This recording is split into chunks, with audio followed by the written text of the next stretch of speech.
Hello, you wonderful people, and welcome to another episode of Not Too Comic Book. This being a show where I talk about TV shows that are adaptations of comic books. For today's episode, I'm going to talk about the latest episode of Titans, as well as the latest episode of Van Helsing. Like always, if I'm talking about something you want to listen to, you can always look in the description down below, include a time when I start talking about each of the respective shows. So, for example, if you want to hear what I say about this week's episode of Titans, you can skip to what I say about this week's episode of Van Helsing. But the first thing I want to talk about is this week's episode of Titans. A lot of very interesting things went down in this episode, so let's break it down.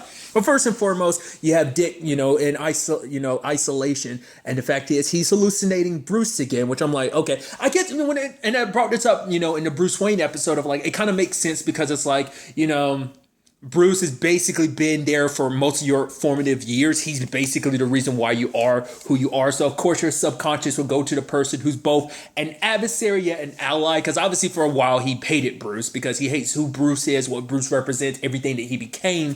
So, it's that. But also at the same time, he's still your friend, the closest thing you've had to a father figure in a long time, mentor. So, it is that complexity that leads to him being like, when I need shit shaking in my head for me to kind of snap to my senses, I might as well Bruce, because I guess Bruce acts like that, acts as his anchor in real life as well. So that was kind of interesting. And I love that Bruce is there telling him like, yo, didn't you think it was kind of weird when you were at Adeline's place? She was saying that, like, he was picking up on certain things of like, why would she send you to go ask for Slade's forgiveness? Why wouldn't he kill you and stuff like that? Like, why'd he simply leave it as like, oh, I'll leave you and your Titan buddies? That's why it seemed like, no, there's got to be something else here. And it's kind of like, yeah. Subconsciously, Dick realized something was there, but because he's so drowning in his own sorrow and everything, he didn't pick up on it. But obviously his subconscious is trying to tell him, it's like, there's something there. You need to pay attention. Which I like that being a theme because this entire episode is about signs, because there's signs everywhere, because ranging from Rachel having a dream about Slade killing Dick. There's a whole situation with her new friend Danny. It turns out the guy that died last episode that Gargoyle killed was her dad, which she's like, nah, fuck it. He deserved to die. He used to beat me till, I think she literally said, till I pissed blood. It's like he was an asshole. I hope he was screaming in pain, which I think that kind of hit Rachel in a different way of like, oh, I mean, I guess on some level she can understand. I guess because it kind of like goes along with the darkness inside of her that is willing to kind of go she doesn't realize the darkness in her did that, which also begs the question, what about that gargoyle? Is it still flying around potentially killing people too? Or like did it go back to being an inanimate object after it did what it needed to do, killing her dad? So, but it was just interesting because in that moment, like, I guess for her, it was almost like, oh, so I guess this isn't all positive like I thought it was going to be. I don't know. Just Rachel's reaction of almost kind of being like, oh, really? It's interesting considering the fact is of her dad being who he is. Maybe that's what it kind of caught off guard. It's like, oh, well, your dad sounds like a monster and my dad's a literal monster. So I guess maybe that's what it was meant to correlate. Like, yeah, we both have shitty dads, extremely shitty dads. So maybe that's what that was supposed to be. But then, like, it's not just Rachel kind of being sent to this Elko diner. There's Corey, who's, in a spiral. I even love that little girl being like, you don't look so good. Or what, you look rough, lady. And she's like, thanks, and making her face. And just, I love that sarcastic look on her face. And the little girl was like, you need to get your life together, lady. She's like, you know what? And then she proceeds to vomit. I love it. It's just kind of like, and she didn't even say anything to the little girl because it's probably like, I need to get my life together. I also love the first person she's hooking up with turns out to be a therapist. So like, of course, because the world is ironic and funny like that. The first dude you fight is a trained psychiatrist. He's like, hey, your behavior's a little erratic. I think you're kind of going with through some stuff that you're not really dealing with. And I like our breakdown of Corey in this episode of like understanding, like for her, it's like, she didn't know who she was a year ago. Like, obviously, most of last season, she didn't know who she was. And there came freedom with that because she didn't have to be adherent to, like, her lineage, her being, the next queen. The fact is, of all the family issues, basically being a ruler of a planet, like, that's a lot of responsibilities. But she got to be herself because, being part of the royal family, she never had an opportunity to be close with anyone, Well, there was the exception with Fade, but his situation is a little different because that was something that started but kind of had to stop just because. So it's just kind of an example of having to put so much of your life on hold because of your circumstances. So, but coming to Earth, she actually got to have so many friends and family and taught, had an opportunity to love and freedom. And at least before she had, because she was driven by like, oh, what my destiny was. But now she kind of has nothing. The Titans have kind of fallen apart. Like even she's kind of feeling like, well, them kind of broken apart now, like everyone going their separate ways. Even she doesn't have her part to play there. At least she had Fade, but it's like Fade's going now too. Her destiny's going because she's stuck on this planet. So it's not like she can even get to Tamaran. So it's like, that's why I was almost like looking like, oh, she found a way off. It's like, oh, she's about to go. I was like, oh, of course not, because it wouldn't be that easy to find a way off this planet like that. But it's like, so she's kind of falling apart at that point. She's telling the therapist dude to get out, and he's like, okay. And it seems like I take any type of insurance. She's like, just shut up and get out. So she sees the commercial for Elko, and then it's like, oh, about donuts and stuff like that. It's like out of any screen, it pops on that one screen. I'm like, okay, what's going on here? Because Dawn kind of gets the same thing where it's like, hey, like the radio goes to it at one point. She's like, nah, never mind. But then like she's throwing away stuff of Hank's. She's moving on. I'm like, oh, I'm happy. But then even when she was leaving that stuff, she still took the picture of her and the Titans because she can't completely walk away. Donna gets a call from Rachel, and it's like, wait, nope, it turns out later on it wasn't Rachel. And then it's like everyone gets reunited. I even love Corey's like, I came here for the donuts. It's like, we don't cook donuts, we do cakes or pies. And I'm like, okay, so what the hell was up with that commercial? It's like, wait, what? And so when everyone's reunited, they're like, what the hell is going on here? Why is everyone here? Lo and behold, who shows up? I was like, oh, is it going to be Deathstroke or something? Like, was this part of the plan to get you all together? No, freaking Bruce Wayne. I'm like, why is Bruce here? I wonder, does the rest of the Titans know that he's Batman? Donna knows he's Batman. Dawn most likely knows he's Batman. I don't know if Corey and Rachel do. I don't know because Gar didn't know, so that's why I'm kind of like, yeah, they might not know, but I know Dawn and Donna definitely have to know. So that's the situation, and it just like Bruce being there to be like, yeah, you guys need to come together because if you don't, like, I get it. Family, you have issues. Lies are enough to break any family apart. But walking away is the easy part.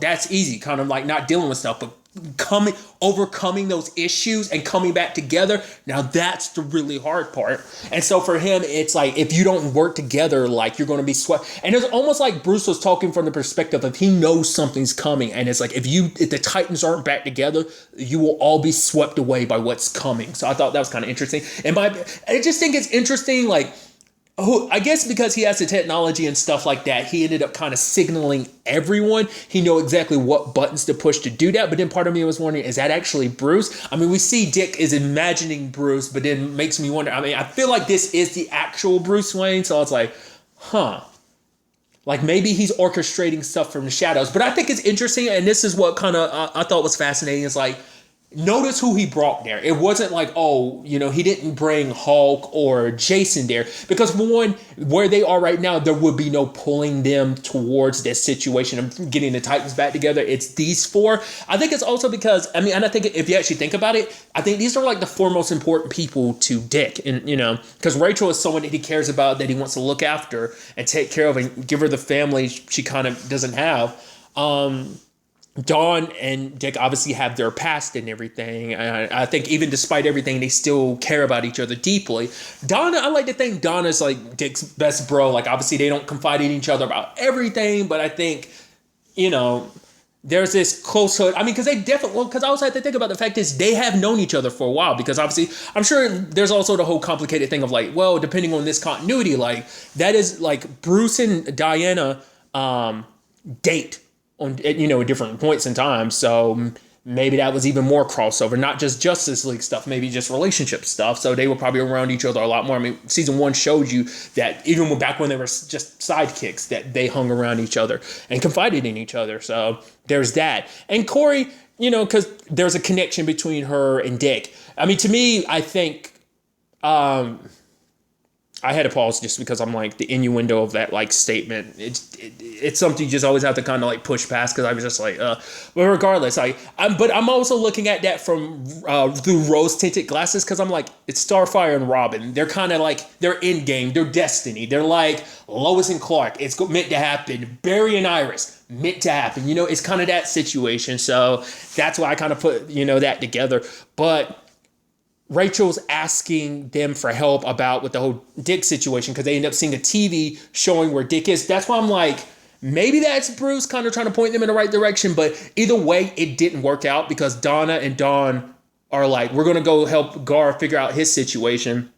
But Rachel's like, the fact is Dick needs our help. He needs me and I need you guys. And I think, and that's a sad situation with it. Whether Dawn or Donna are really realizing it, like, they're talking about the fact is that Dick put himself in this situation, that the fact of the matter is he put himself on that cross. He's going to have to pull himself down. But I think it's because everyone's dealing with this thing in their own way. And I think even they're running away. Because I don't even think Dawn is really considering all this stuff, because obviously she just went through all this stuff with the Titans and her last connection, that being Hank, him going too. So there's stuff she's not dealing with. And Donna, because once again, it's the thing of like, she was so intent on revenge. So it isn't just on Dick. That was even the whole point that Rachel was trying to make. That's why she was so pissed, because it's not just Dick. All of you adults were liars. So, but it seems like when it's all said and done, Corey's the only one that stands by her like, yo, we got to arrest you, Dick. I should also bring this up too, because I'm an idiot because I didn't piece it together. The symbol that was drawn in their cell, it's like, what was its name? Azula, that bird that dude drew. I didn't realize it until I think I was saw something online that pointed out. I was like, that makes so much sense. I can't believe I'm an idiot and didn't realize that. Obviously, that was this symbol that Dick eventually uses, the emblem he wears when he becomes Nightwing. That becomes his emblem. I'm like, I don't know why I didn't piece that together. I was just kind of a complete and utter idiot. So it was there in my face, and I was like, oh, herp-de-derp, completely missed it. But nevertheless, back to Dick's situation in his prison cell and everything. I did like that whole thing. And even though it was all in his head, it's still pretty nice to see Bruce can easily kick Dick's ass. It's like, yeah, I might be a little bit older, but I'm Batman for a reason, baby. And he's just like that hand-to-hand combat. I'm like, yo, that's super dope. Because we never actually got to see them really fight it out last season. And obviously this situation is a little bit different. I mean, granted, that was all Trigon in his head. This is once again in his head. But I just think it's all a little interesting that all these signs keep popping up. But once again, Bruce has connections with, both superheroes and technology that could probably allow him to do all that he's doing. But the fact of the matter is, it's like, you're not Robin anymore. You're stronger. You're faster. Kind of showing that, what you have to do is you have to grow up. Stop being caught in this realm of self-pity. You made a mistake. Oh, people die. The fact of the matter is, I'm sure for Bruce, it's like, people are going to die. He's like, this is coming from, hey, someone died because of it. Hey, I lost my parents. You lost your parents. People die. All you can do is stand back up. Don't, because he was like, because in him, it's like, you were just looking for an excuse to bow out. And this Jericho thing just gave you a chance. It's like, oh, you admitted to what you did. Oh, boo-hoo, great for you. Oh, congratulations. It took you 5 years to face up for, but the fact of the matter is you need to, grow up and stop wallowing in your own self-pity. There's people out there who are counting you, lives that are counting on you. And if you keep staying here, you won't be there for them. And so after the fighting and everything, and we see that in the real world, it's just Dick kind of doing moves, kind of training. And so it clicks in his head because he goes back to that moment on one of the screens. It showed him Slade talking to him, but then he saw sign language. It's like, wait, it can't be. And Bruce was like, well, can it be? Because Bruce kept bringing up, that boy Jericho definitely has some interesting abilities. And this I think I got it right, but the circumstances are a little wrong. I was under the impression that it was a thing of Jericho was behind all of this too, but it's like, no, Jericho, I guess because he's so mentally strong, or maybe not having a body to kind of tie himself, doesn't allow for him. maybe over the past 5 years, it's waned more and more. But maybe Jericho's the reason why Slade never went after the Titans again, because it was like, leave my friends alone. They're important to me. Don't like, even if they were lying and manipulating it, don't ever go near them again. Because that does explain like why Adeline would be so okay with Slade, because her son's there, so she has to make peace with him, just at the very least if it means for her son. But it's like, now that explains more. It wasn't just about killing Jericho. It's because Jericho was probably inside of him, stopping him from doing any terrible things like killing people. Hence why he went out of, he was out of, he went into retirement and everything. But I don't think Jericho has full grasp. Like, I think he's barely hanging on to question. Like I said, is it because his body's been dead for this long, so his soul or his consciousness is slowly fading away? Or is it just because mentally Slade is so damn strong that he's burying Jericho? Either way, it doesn't seem like any of this was Jericho's idea. This is 100% Slade's plan, but Jericho's the one that's holding him back fully. So I think that was kind of fascinating. And just when Rachel and Corey show up to bust him out of prison, turns out, somehow Dick managed to find a way out on his own. I guess he got in contact with that gardener. It's like, I'll do you a favor if you get me out of here. Which is definitely going to be an interesting thing, because it's like, well, Rachel and Corey's faces were everywhere. So it's like, there's no hiding that. And Dick, if he manages to escape because you were arrested, it's on file and everything. So it's like, how are you going to cover that up? I guess you're just going to bury Dick Grayson and just become Rob or Nightwing full time. That might be the direction. Like, it might be the thing of like, I have to abandon my identity forever, or at the very least get a new identity. I don't know. We'll see whether something else comes about that. So there's that side of things. Then there's a whole situation with Gar, which is super sad. I was wondering what their plans were for Gar, but we see like they're messing with his brain. I'm like, and not just like, brainwashing him. They're brainwashing him on a whole other level, because they literally cut open the back of his head. They're basically writing down all this information. I'm like, you're going to use this to target the Titans. It's like, no, they're going to use this to kind of push certain pressure points to basically mold him into what they need him to be. And we even see the aftermath of that, because basically they use certain frequencies like a violin or something to basically put him in attack mode. So they basically turned him into a living weapon. And it's just like, oh man. And obviously Gar struggled with the fact of killing that scientist dude in last season. It shook him to his core, and now he's being turned into a weapon to kill not only regular people, more so than anything, meant to kill his friends. I guess Mercy was just kind of like, I'm tired of the Titans. I don't want them getting in my way anymore, so we might as well kind of deal with them. Or at the very, because even she brought it up last episode, it's like, no, we'll return him to his friends, because that way he'll I guess once he kills all of them, then I guess she'll look at Gar as kind of being her personal little, her little tiger on a leash type of situation. You'll be my own personal little guard dog. Whereas Harley has the jackals, or hyenas rather. This is going to be her animal. It begs the question, and you see that look on Mercy's face when she sees it. It's like, oh yeah, you sent one of your scientists in there to die, but it's like, look at him, how amazing this is working. Makes me wonder, was Mercy always like that, or was it just working with Lex? Because that seems like a Lex move, so it makes me wonder about that.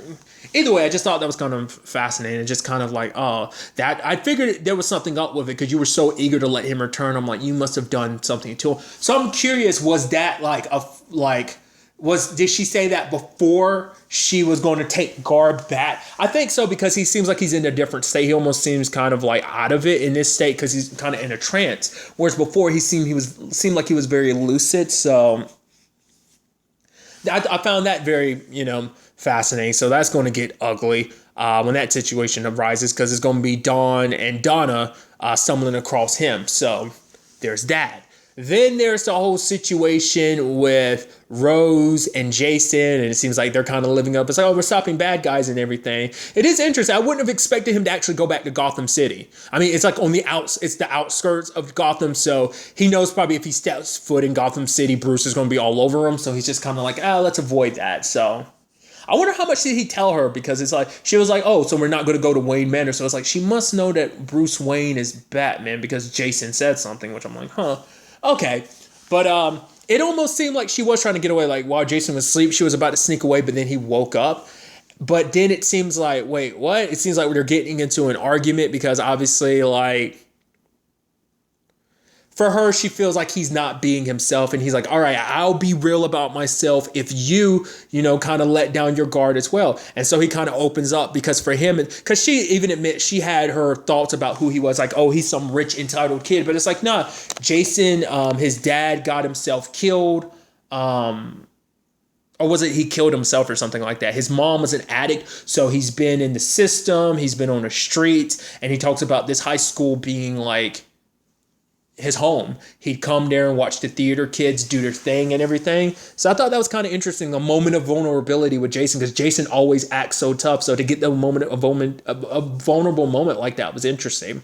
But even then, Rose wasn't willing to let her guard down because she's like, I'm not good. I'm kind of bad news. But for him, it's like, I get it. You want to run away. I can see it. How I know? Because I'm literally the same way. I do dumb stuff. I break things because I wanted it. You're subconsciously trying to run away because it's like you're afraid of taking chances of like, even with this whole like Bruce thing for him, it's like, and even the whole Titans thing, he caused so much of a kerfuffle because, when things are good, you kind of think like, nah, it's scary. It's too real. It's too good. It's like, nah, it's all going to go to shit anyway. So why bother? I think that mentality kind of sticks with you.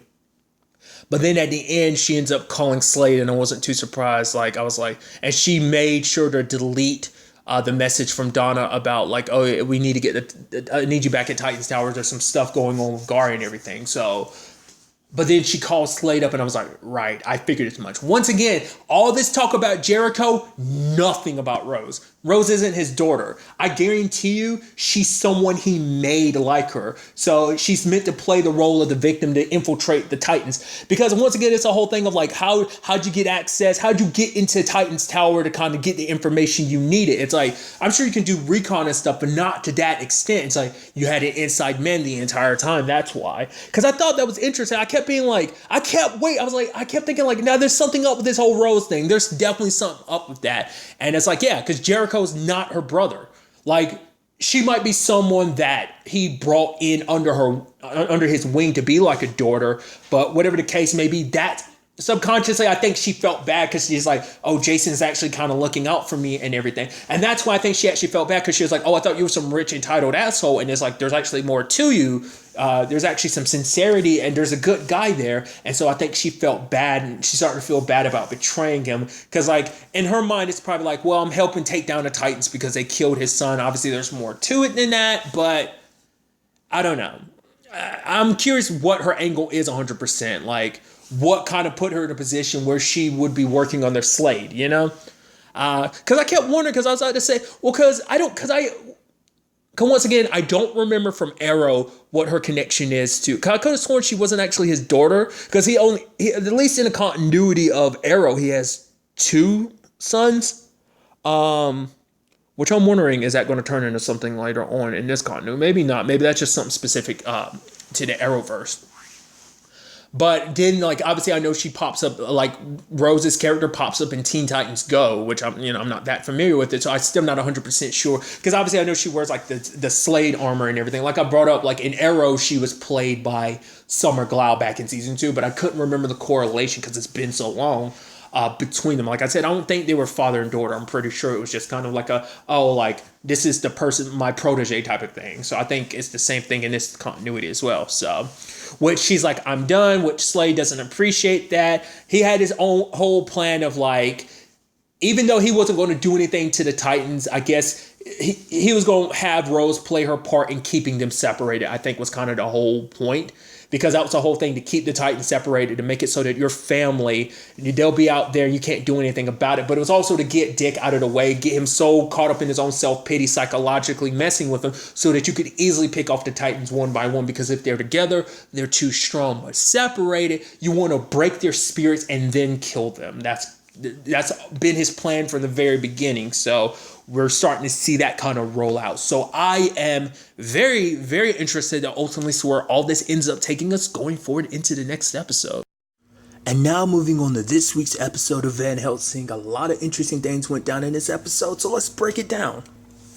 It is interesting kind of getting, Hanson / Willem's point of view a lot in this episode, because you can tell, like, obviously he's kind of sensing what went down last episode, and he's telling Violet to run. He's like, run, Violet, run, which also shows he does care about his children. So it seemed like almost like he was torn between resurrecting the Darkroom, because it seems like that is what he wants, but at the same time he wants to protect Jack and Violet. Part of me started thinking, like, because it seemed like obviously it's like, well, we have a backup if need be, but I think maybe there's a part of him that became so invested in all of this, but then eventually he found new resolve the moment Violet and Jack were born. He started to care about them, and they basically, I guess, touched some human side of him, and I thought that was so fascinating. And it's just like, but now part of me was like, is that real, or is that, like, it seemed genuine, because the moment he found out, like, they were on their way, he was almost kind of like, let them in. It's like, shit, they're here.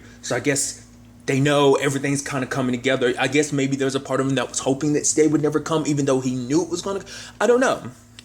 So Michaela is convincing him. It's like, yeah, Bathory's betrayal, the fact of the matter is, once the Dark One has returned, she'll know how to deal with her. So that is interesting. It's like, this is all we've ever wanted. So we will have to work together to kind of make this happen. So, and Bathory's got her own plan. She starts, like, branding Jack with something, but it won't heal. And it's like, what's that about?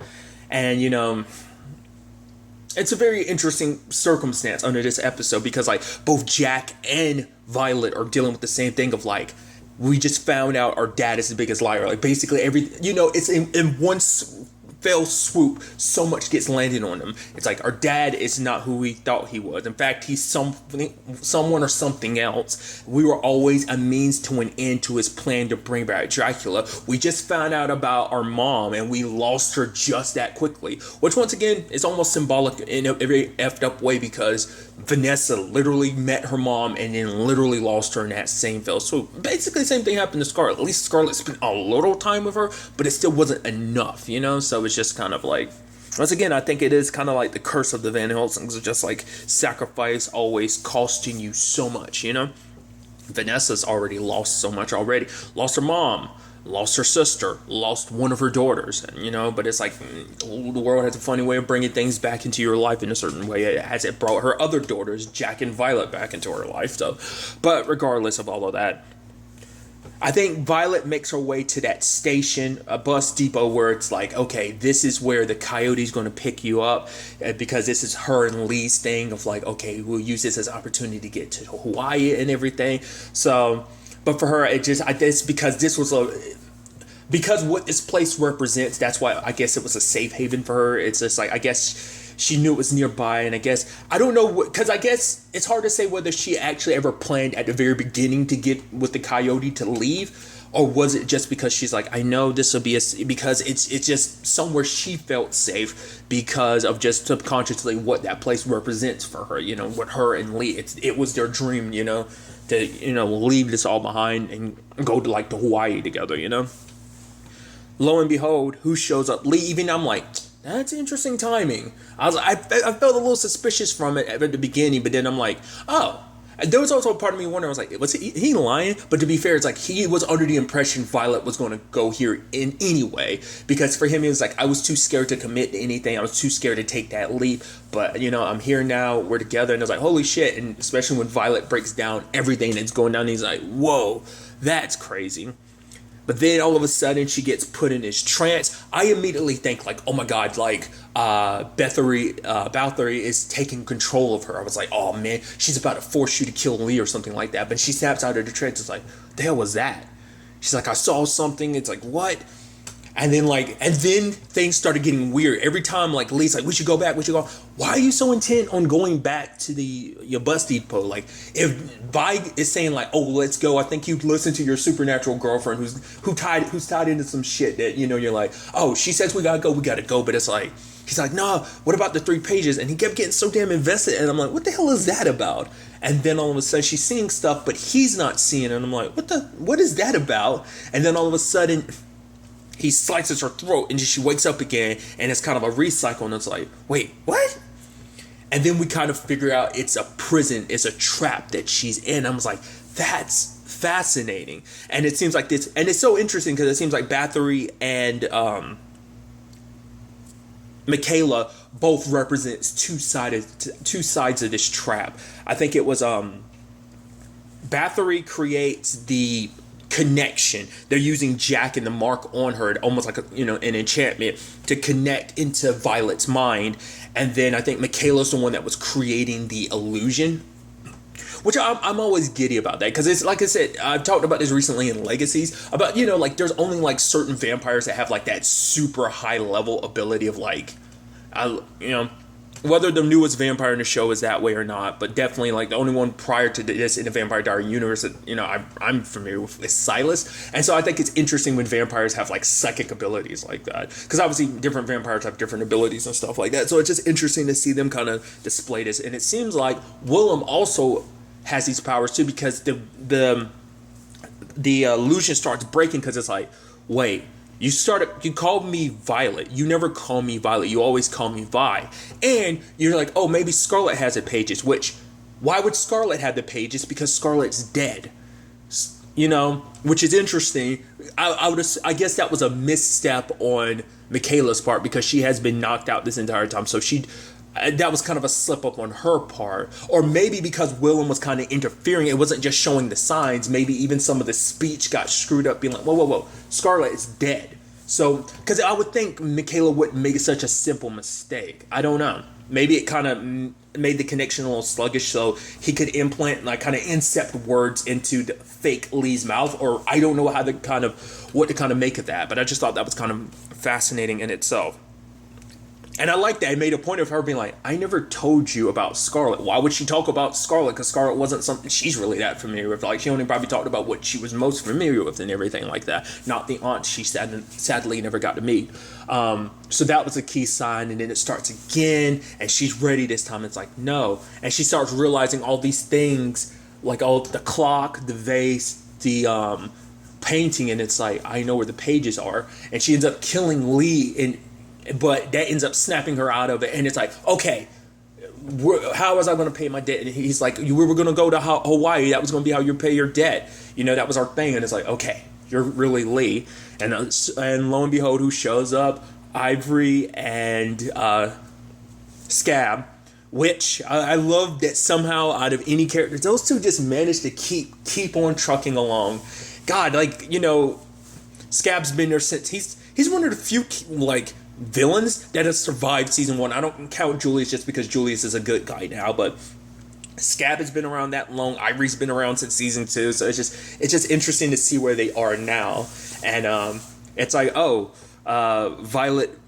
I like Violet taking them both down. She's like, oh, because Ivory was like, oh, your boyfriend's a disappointment. She's like, really? You should talk, and ends up, shooting both of them. It's like, you both got your asses handed to you. And I love she drops a chandelier on them and they're both kind of stuck. So I didn't talk about it, but that bus depot is actually kind of super depressing. Just because all those missing people messages for people being like, hey, mom, dad, I'm going to Tijuana. Hopefully you find this message and come find me. It's like, obviously this is a very post-apocalyptic world, but those are moments you never get. That's some very Walking Dead. It definitely makes me think of Telltale specifically, but those are elements that I don't even know if maybe that's stuff from the comic book, but I never felt like that popped up too much in the show. So it's just getting elements like that, and I guess it just reminded Violet of just kind of hey, my dad's a liar. Everything I've known is a lie, and except for my sister, and I ended up having to leave her behind with all of this, and it's all too much to kind of deal with. But it was kind of sad too when she has to basically leave Lee behind. He's like, no, I'm not going to leave your side. And she's like, as long as you're with me, you're always going to be in danger. So she cares about him. She knocks him out and is like, hey, his payment's in the bag. Make sure he stays safe, because if he doesn't, I'm going to find you and I'm going to deal with you. And I'm like, oh, that's super sweet. Because for her, she knows there's no running from this. She knows what she is now, and she has to embrace it. And it's like, this is a destiny, that destiny's a bitch. The fact is, there's no running from it sometimes. So, but you do get help along the way. Hence, Willem, which he tried to explain to Jack. It's like, I'll do anything to help you. You just got to follow my plan and everything. It's like, do you think Violet broke through all that on her own? You saw what she saw. The clock, the painting, the vase, that was me. The fact of the matter is, you two have always been the most important thing to me. Like, I've only ever wanted to keep you safe. And then when the time comes, because Michaela and Bathory are bickering about, like, what this whole thing is, like, oh, this is because you messed up, and because you messed up. No. Maybe there was something else here, and it turns out it was Willem. And it's like, okay, so it's like about protecting your daughters, but that's why I was confused. I was like, so where your loyalties lie? Have your loyalties always been shifted? Because now we find out, like, Willem goes way, way back in the day. He served Jacob, which is like interesting, especially because we get to see Jacob before, obviously, because our only introduction to Jacob last season was him as an elder.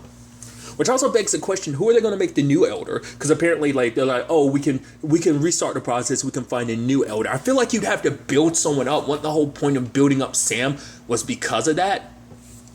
Or I mean, well, hell, they turned one Van Helsing into a elder. Why not? I mean, they were going to potentially turn Vanessa into one. I mean, I think if anyone, they probably could turn Jack, because Jack is very reminiscent of Vanessa. She kind of has that same darkness in her, hence why, like, the Dark One was able to kind of trail her along and no one else, so maybe that's what that's supposed to represent. Because I was about to say, I was like, you wouldn't be able to turn her because it's impossible to turn her, but I guess if you do the right process, they were in the process of making Vanessa an elder, regardless of the fact is that she can't be turned. But I guess because Vanessa's case is different. She is more vampiric than anyone else, more than Scarlet, more than Jack, more than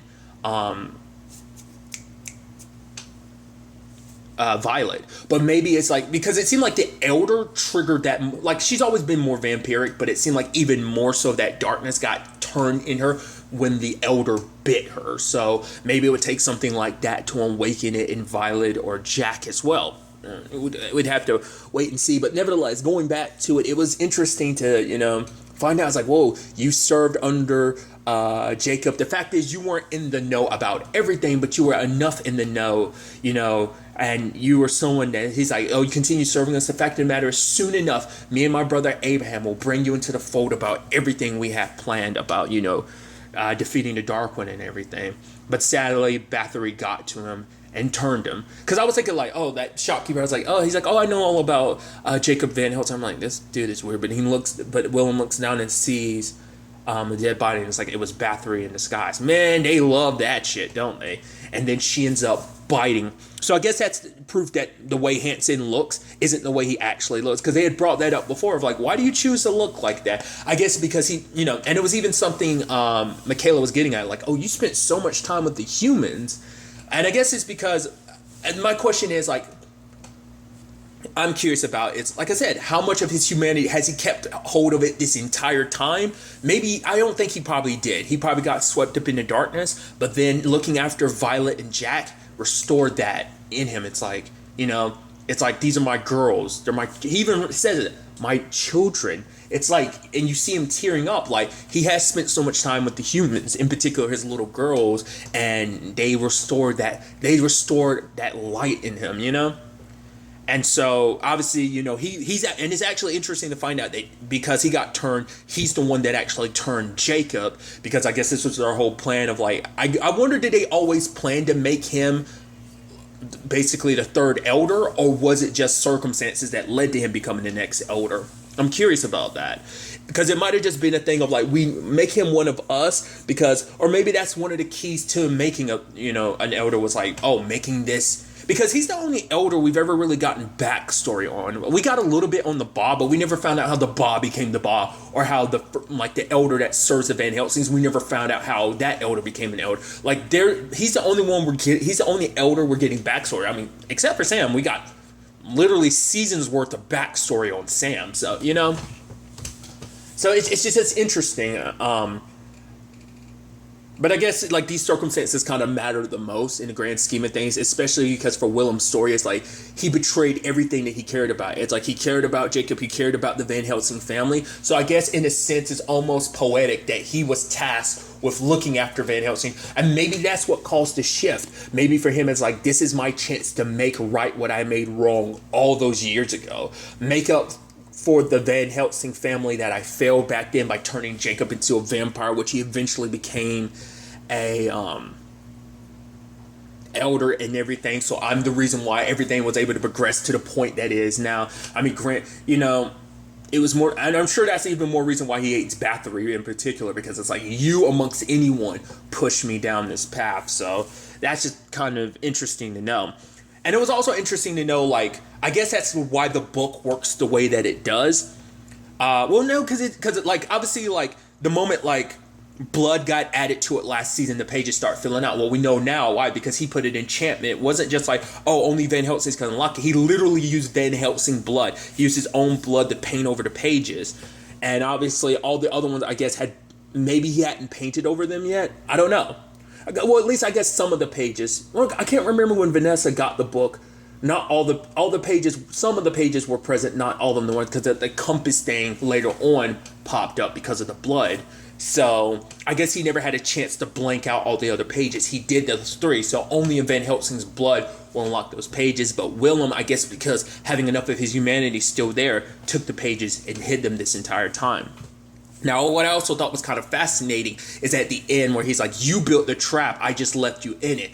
They didn't make it clear, but immediately my brain goes like, okay, so my immediate thought was like, wait, is he saying like the little trap that they set up for Jack and Violet, like where their eyes turn white and everything? It's like, did he trap them in that? Or was it just kind of like, oh, you built the trap, I just kind of found my way into it and kind of basically, manipulate your whole thing, because now Jack is gone, all the sisterhood that was guarding them dead, so Jack is, probably can feel Violet's connection, or at the very least, it's like, oh, he's shown her where the pages are too, so her and Violet are about to collide, and like, oh, they're about to meet up where the pages are, and it's at that painting. So I'm wondering, is Willem going to die now? Because I'm sure, he's going to be against those two, but I'm curious to see, because they might do what they were going to do about the Bathory situation of like, yeah, Bathory might have, done her own thing, but it was all in service of the Dark One. More so it was on, her own self-preservation, in the sense of like, oh, I want the Dark One to love me. But even Michaela, like, you thought the Dark One would love only you and want only you. It's like, shut up, So it's like,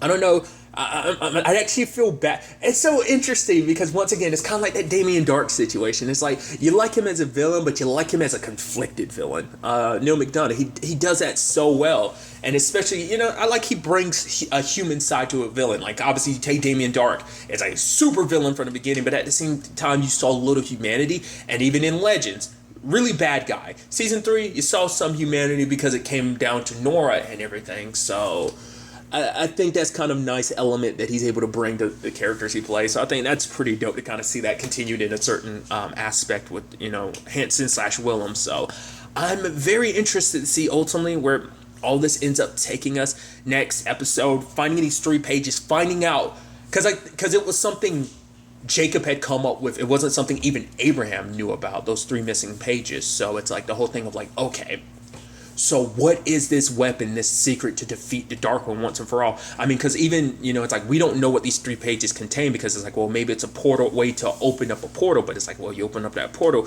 you'll be bringing Vanessa back, sure, but you'll also be bringing back the Dark One, so hopefully there's some weapon there necessary that can be used to kill the Dark One. But then immediately your brain goes, well, because the Van Helsings are all about sacrifice for the greater good. It's like, hopefully it doesn't come down to a situation where Van Helsings have to be sacrificed as a weapon against the Dark One. Ultimately, we'll have to wait and see where things take us going forward. But really, that's all I want to talk about. Until the next time we meet, be happy, be safe, live life to the fullest, and enjoy it. Good day, and goodbye.